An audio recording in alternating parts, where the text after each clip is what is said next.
U tashqaridan bizga hech narsani keragi yo'q. Yosh bola loyga o'xshaydi. Loy bir muddat yumshoq turadi, keyin qatib qoladi. Xuddi shunga o'xshagandek farzandlar ham ma'lum bir vaqtdagina tarbiya oladi, keyin qatib qoladi. Agar ota-ona bu loyga ishlov bermasa, tarbiya bermasa, boricha qatib qoladi. Agar ota tarbiya ilmidan xabardor bo'lmasa, onani iymoni o'zini o'rnida bo'lmasa, bu bola o'zini holiga tashlab qo'yilsa, jamiyat dinsizlar orasida yurganda paytdagi bu jamiyat buni qanday qilib tarbiyalab qo'yadi? Murabbiyni otaning ishi o'rgatish, ta'lim berish. Ayrim otalar bolalarining beodobligidan shikoyat qiladi. Bolasini mehrsizligidan shikoyat qiladi. Bir-biriga mehri yo'qligini farzandlarini aytib shikoyat qiladi. Endi biz bu otaga aytamizki, siz o'zingiz o'rgatdingizmi?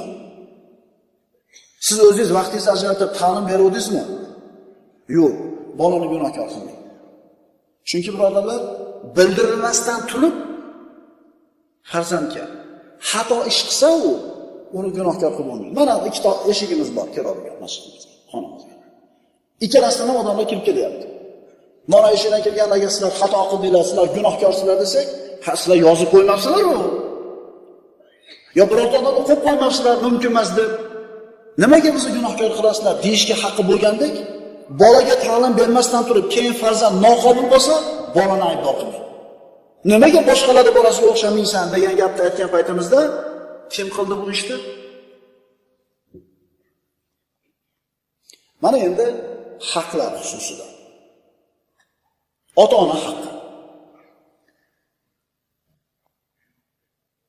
Farzand. Sen unga ta'lim bermading, birodar. Maktabda ham ahvol shunday bo'ldi. Atrofidagi odamlarning ham tarbiyasi yaxshi emas. Do'stlari ham dindan ancha uzoq. Mana endi bu farzand noqobil bo'lib ulg'aydi, otasining ko'ziga tikka qaradi, otasini g'azablantirdi. Bu o'rinda eng katta aybdor bu ota. Payg'ambarimiz sollallohu alayhi vasallamni hadislarini farzandlarga aytib turib, ularga o'rgatsak, ularni ma'lumot qilishga haqqimiz bor. Bir kuni Payg'ambarimiz sollallohu alayhi vasallam bir odamni ko'rib qoldi. Bir odam ikkinchi odamning oldida kelyapti, orqasidan odamni eshitib kelyapti. Payg'ambarimiz haligi oldida kelayotgan odamga bu kishi kim deb so'radi. Bu kishi meni otam dedi. Otasini oldida ketyapti. Rasululloh aytdilar: "Fala tamshi amamahu va la tajlis qablahu va la tad'uhu bismihi va la tastasib lahu." Otangni oldida yurma, undan avval o'tirma, uni ismini aytib chaqirma va so'kinishiga sabab bo'lma dedi. Mana shu narsani ayting bolangizga, mumkin emas, payg'ambarimiz manaqa degan. Shuni asosida siz oldingizda yurmasin, sizdan buni o'tirmasin, atingizni aytib chaqirmasin, sizni so'kinishga majbur qilmasin.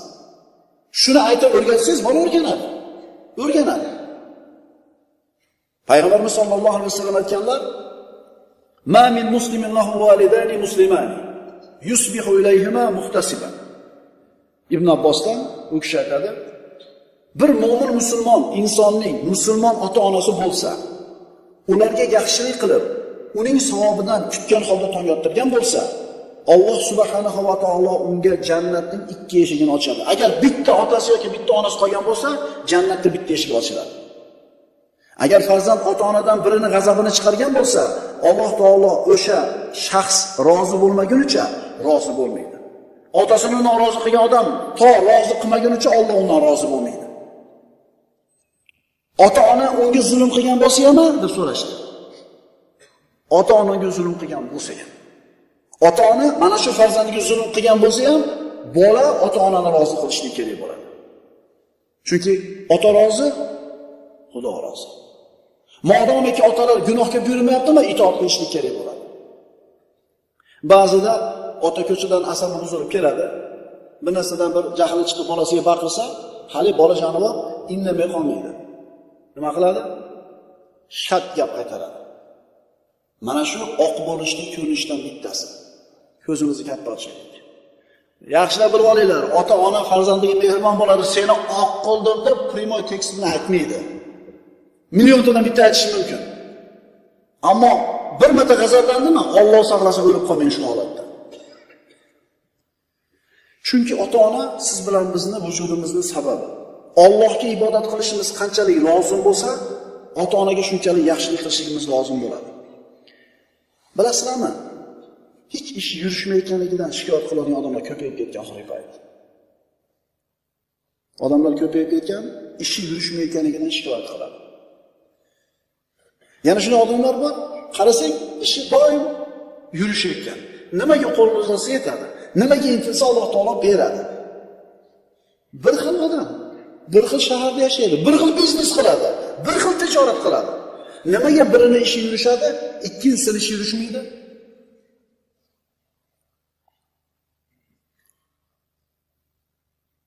Qarang, современный biznes yuritishlik haqidagi qo'llanmada bu narsa yo'q. To'g'rimi? Bozorga o'rganib chiqishlik kerak, sezonda tovarni olib kelishlik kerak, vaqtni narxni ko'tarishlik kerak. Bular faqatgina moddiy sabablarga suyanadi biznesingizni yurgizishlikni. Ammo islom nima deydi? Bir kishini har bitta ishda muvaffaqiyatga erishayotganligi, ishini oldiga yurayotganligini siri bu inson ota-onasini rozi qilgan inson. Bu inson ota-onasini duosini olgan inson. Bu insonni hamma yo'g'i yaxshi bo'ladi kelajakda inshaalloh. Endi bu yerga ishi yurishmayotganligidan shikoyat qilayotgan odamlarni nimaga yurishmayapti ishi desangiz, xuddi mana shu narsa sabab bo'lgan. Ota-onasini norozi qilgan. Ota-onasini g'azablantirgan va ota-onasi o'tilmab ketgan. Norozi bo'lgan holida. Qarang, Alloh taolo nimani buyurdi? Astagfiru billah va qada robbuka alla ta'budu illa iyyahu va bil validayni ihsana. Parvardigoringiz yolg'iz uning o'ziga ibodat qilishlaringizni hamda ota-onaga yaxshilik qilishlaringizni amr etdi. Qaranglar, Allohga ibodat qilishdan keyin nima eslatilyapti? Ota-onaga yaxshilik qilishlik. Imma yablughanna 'indaka al-kibar ahaduhuma aw kilahuma fala taqul lahumā uff va la tanharhuma va qul lahumā qawlan karīma. Oyat qarang davomini. Agar ularning birovi yoki har ikkisi sening qo'l ostingda keksalik yoshiga yetsalar, ularga qarab uff tortma. Va ularning so'zlarini qaytarma, ularga doim yaxshi so'z ayt. Allohga ibodat qil, ota-onangni rozi qil, ularga uff dema, qattiq gapirma.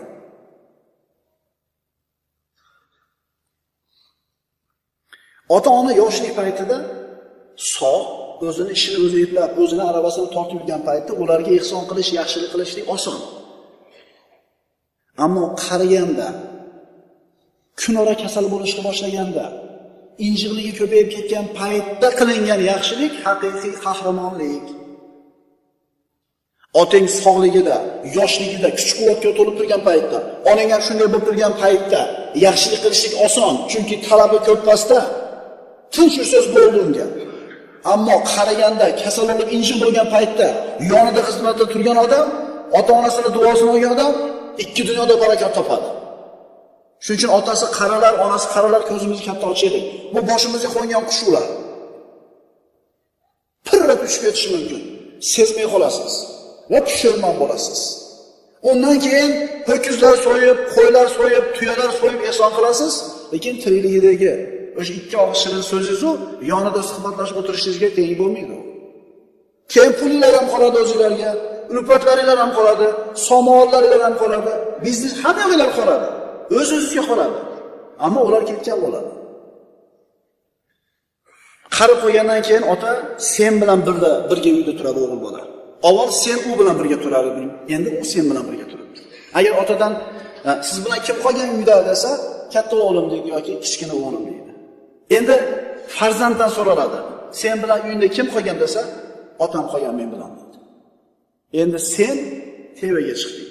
Otang seni qo'lingda turibdi. Otang sen uni qo'lida bo'lgan paytingda qanday seni xizmatingni, parvarishingni qilgan? Endi sen shuni qilishing kerak bo'ladi. Chunki mehmon bo'lib qoldi. Mehmon bo'lib qoldi. Nima qilgan bo'lsa senga qoldi. Nima to'plagan bo'lsa hayotda senga qoldi. Hurmati ham, uyi ham, moli davlati ham. Ota-ona bilan gaping bir joydan chiqmay qolganda ham, bularning fe'l-aqvollari senga yoqmay qolganda ham, ularga yaxshilik qilishlik haqiqiy qahramonlik. Jannat eshiklari birodarlar ochiq. Ota jannatning bitta eshigi, ona jannatning bitta eshigi, ayolingni haqqa yetaklashliging jannatning bitta eshigi, farzandlarni tarbiya qilishing jannatda yana bitta eshigi, qo'shnilarga yaxshilik qilishlik jannatning bitta eshigi, o'zingni ishingni puxta bajarishing jannatning bitta eshigi, Allohga da'vat qilishlik jannatning eshigi, ilm o'rganishlik jannatning eshigi. Jannat eshiklari ko'p. Qaranglarda, keyingi ishlar, keyingilar. Masalan, xotinni haqqa yetaklash, odamlarga da'vat qilish, Qur'on o'qish, qo'shniga yaxshilik qilishlik hammasi sen bilan birga bo'ladi. Birinchi qaysinisi ketib qoladi? Ota va ona degan jannatda eshik ketib qoladi. To'g'rimi? Shuning uchun keyingilari biz bilan qoladi. Mana bu avvalgi ikkitasi omonat, g'animat. Ridollohi fi ridol validayn va sahatullohi fi sahatil validayn. Payg'ambarimiz sollallohu alayhi vasallamdan Amr ibn al-As roziyallohu anhu rivoyat qiladi. Imom Termiziydan. Rasululloh aytadilar, Allohning roziligi ota-onaning roziligida, Allohning g'azabi ota-onaning g'azabida. Ota-onaga yaxshilik qilishlik birodarlar, Alloh yo'lida jihad qilishlik bilan teng bo'ladi savobi. Qala rajulun lin-nabiy sallallohu alayhi vasallam ujahidu. Qala nabiy sallallohu alayhi vasallam laka abawan? Qala na'am. Qala fihima fajahid. Bu hadis Imom Buxoriydan Abdulloh ibn Amr roziyallohu anhudan. Bir kishi Payg'ambarimiz sollallohu alayhi vasallamga kelib, jihad qilaymi dedi. Payg'ambarimiz otangning bormi dedi. Har odam ha dedi. Rasululloh bas ularni yonida jihad qildi. Ya'ni ularning xizmatida turib, ularning roziligini olish yo'lida jihad qildi dedi. Ya'ni ota-onaga yaxshilik qilishlik Alloh yo'lidagi jihad bilan barobar. Chunki bu hadis boshqa narsaga dalolat qilmaydi. Imom Ahmad va Nasoiydan keltirilgan hadis, Jahim as-Sulami aytadi, Payg'ambarimiz sollallohu alayhi vasallam oldiga kelib aytdi: "Ya Rasululloh, aradtul g'azva va ji'tu astashiruk." Ya Rasululloh, g'azotga chiqmoqchiman, jihodga chiqmoqchiman. Maslahat qilgani keldim siz oldingizga. Faqol hallaka min Onang bormidi? Onang tirikmi? Qola na'am, ha dedi. Qola ilzamha fa innal jannata inda rijlayha. Onang bormi? Onam bor. Onangni lozim tut. Ya'ni xizmatida bo'l. Albatta